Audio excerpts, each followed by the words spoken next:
You're in a quiet apartment in daylight, sunk into the couch and your chest is already tight. Nothing is happening. The room is still, but your eyes keep snagging on a cup, a charger, a shirt on the chair. You want to stand up, wipe something down, answer a message, carry one small task, just to prove you are moving. This is guilt when you stay idle, and the private rule underneath it is worse. Rest has to be earned.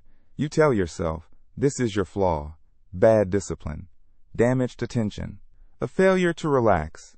And yet empty hands can feel expensive, even when nothing is wrong. That feeling did not start here. It did not come from apartments, screens, salaries, or advice about how to spend your day. It reaches back to shared labor under scarcity, when human survival depended on being useful inside a small group. The mind adapted by tracking contribution and reacting when it dropped. That solution never left. It still lays a hidden charge across ordinary stillness, as if doing nothing could put your place with other people at risk. This is old in the deepest sense. Humans carry this pressure through tens of thousands of years, long before any modern schedule could name it. And it is not rare, not eccentric, not yours alone. Nearly everyone watching has felt some version of it.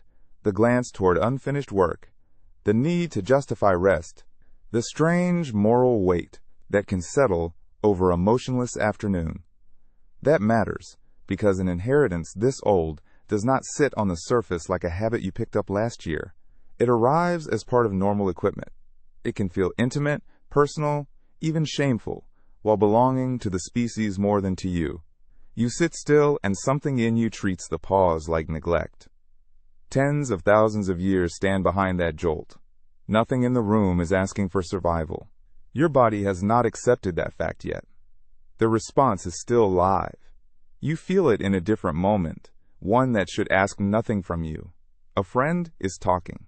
Sunlight is on the table. Your phone is face down.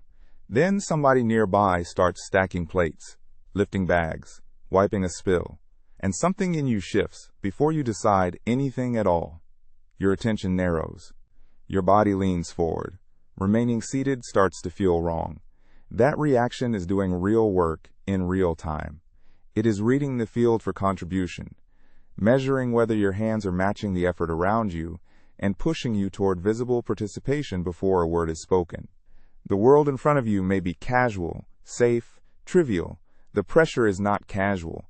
It arrives with the weight of an old rule your nerves still obey. This is why the sensation feels so immediate. It does not wait for a formal demand. It does not need an accusation. A small sign of labor can be enough, and the body answers first. You feel the drop in ease before you form a reason. The old system is not asleep inside modern life. It is active enough to turn a simple pause into tension. Your hands stay still, and the warning starts. To understand why, you have to step back into the human world that trained this response to matter. In a small band, a day does not divide cleanly into work and time off. Food has to be gathered, water has to be carried, fire has to be kept alive, children have to be watched.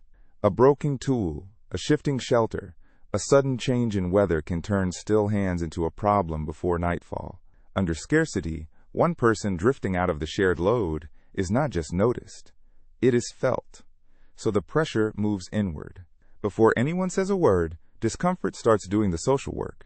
If your effort drops while others are hauling, cutting, tending, or scanning the edge of camp, the body marks it. Restlessness, a pull to get up, a need to be seen doing something that matters. In that world, this response solves a real problem. It pushes labor back into motion early, while the task is still manageable, and before resentment hardens inside the group. This is not virtue. It is insurance against becoming costly to the people keeping you alive. The humans most sensitive to contribution kept answering the load around them. They gathered, lifted, carried, repaired, fed, and returned to the work faster. The response earned its place because shared survival kept demanding proof. You still carry that proof in your own body. When your hands are empty and your chest starts to tighten, the signal is already there before any judgment arrives. The pressure begins inside the person long before anybody says a word. Now it shows up somewhere that still makes sense. A family member bends to lift a box during a move. Another person is taping it shut, One stack still has to get to the car. You are standing there with free hands, watching the load shift across the room, and your body moves before the polite part of your mind catches up. You step in. That old pressure is useful here. It notices uneven effort fast. It hates becoming the one person who only watches. So you grab the other side, carry weight, clear the doorway, keep the task from hanging on one pair of arms. Nothing mystical is happening. A contribution alarm sees shared labor and pushes you toward visible help. In moments like this, the inheritance still earns its keep. Group life still contains moves, cleanups, heavy bags, sick relatives, tired parents, and sudden practical needs. Humans still depend on quick cooperation. The response is not a defect when it pulls idle hands into real work that actually needs doing. You can feel that usefulness in your body as relief.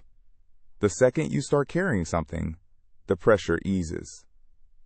That is a grounded clue. The system calms, not when you are safe, but when you are contributing. But the old trigger was tighter than the world you live in now. It was immediate survival labor inside a small group. You can be alone in a safe room. No child crying, no fire dying, no load falling on anyone, and your body still acts as if stillness needs an excuse. You lie down on a free afternoon, and instead of dropping into rest, your mind starts sweeping the room for a task. A dish. A message. A shirt on the floor. Your muscles stay ready while nothing urgent is happening. Then, a different moment. You are sitting while someone nearby is busy, answering emails, wiping a counter, sorting bags, and the reaction lands before any words do. Your face stays neutral, but inside it turns sharp. You judge yourself for being still simply because another pair of hands is moving. That is the crack. The response still tracks contribution, but the stakes around it changed. You feel it in your own body as a charge that keeps scanning for unfinished labor, even when the shared danger that built it is gone. The work in front of the eyes can keep multiplying long after the old reason for panic disappeared. You finish the last work email, close the laptop, and carry your plate to the sink. The day is over on paper. Then your eyes catch two glasses, a damp pan, a basket of unfolded clothes on a chair. Nothing here is urgent. The old contribution rule does not care. Restless guilt arrives first. You sit down and get back up. Calm breaks before it starts. What should have been recovery turns into deferred labor, and free time stops feeling free the second unfinished work stays in view. Later, you are outside on a blanket with food containers open and paper cups near your shoes. People are still talking. One friend starts gathering plates and crushing cans. Nobody calls your name. Nobody needs rescuing. Your mood drops anyway the instant you stay seated. Self-accusation takes over. You stop hearing half the conversation because part of your mind is now measuring your usefulness against moving hands a few feet away. Focus fractures during rest, and the social ease drains out of the hour. Then it happens again in smaller doses. A partner wipes the counter while you drink coffee. A coworker stays late within sight of you. A parent at a school event starts stacking chairs. Modern life keeps throwing shared effort into the visual field, and each sightline can act like a fresh demand. Energy gets spent not on necessary help, but on scanning, bracing, and searching for some task to carry so the pressure will let go. You feel it in your shoulders before you move, a tightening that makes sitting still feel unfinished. Free time can shrink into little bursts of interrupted rest. And the trigger is not rare, it is built into ordinary days. You are in a break room holding a paper cup while someone else refills the printer, wipes a spill, and starts straightening the counter. You know this is not a survival test. The reaction still lands. That mismatch finally resolves in one hard fact. The old signal does not wait for real need. It keys off visible contribution itself. If effort is happening in front of you, the system reads a possible gap between moving hands and your own, and it fires before reason gets a vote. That is why it spreads so easily through the modern world. Not because every task matters, but because signs of labor are everywhere. Sinks with dishes, shared inboxes, Slack dots, still active after dark, parents carrying bags, neighbors dragging bins to the curb, Open offices, group chats, every one of them can present the same ancient cue in modern form. The pressure does not need scarcity anymore. It only needs evidence that somebody is doing something and you are not. So you try the obvious answers. You tell yourself the dishes can wait. You say someone else chose to start cleaning. You promise 10 minutes of rest first. The body stays tense anyway. You avoid one cue and another appears. You help once, get relief, and teach the system that movement ends the discomfort. Willpower loses because the world keeps supplying fresh proof that useful people are in motion. You feel it as a forward pull, even when you remain seated, as if stillness now requires defense. The reaction can ease the moment your hands join in. That is the trap. The same act that calms the signal also keeps it ready for the next visible load. You are at a birthday dinner after the plates have gone empty and the check is paid.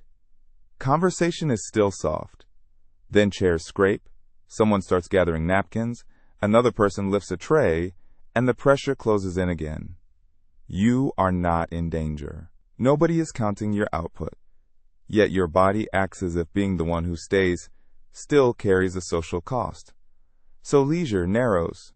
You stop resting inside rest. This is where the bill comes due.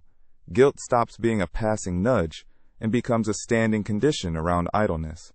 Rest gets contaminated by self-surveillance. Leisure gets recoded as non-contribution. A visible task can turn stillness into a moral verdict inside your own head. The old solution was built to keep labor flowing when shared survival depended on it. In a world of endless dishes, endless messages, endless public effort, the response itself becomes the burden. Peace starts to feel undeserved even in safety. The toll shows up in plain behaviors. You hover near chores instead of settling. You interrupt recovery to clear, wipe, answer, carry, sort. You feel relief when you join in, then lose the hour you meant to spend off duty. Around other people's effort, you do not just notice work. You monitor yourself. And because modern tasks do not end, the standard never closes. Zero clean boundary between work and non-work. 8 hours is a common paid day, and the pressure can keep going after all 8 are done. 24 hours of visible tasks can sit inside a home, a phone, a workplace, and a social circle. A large share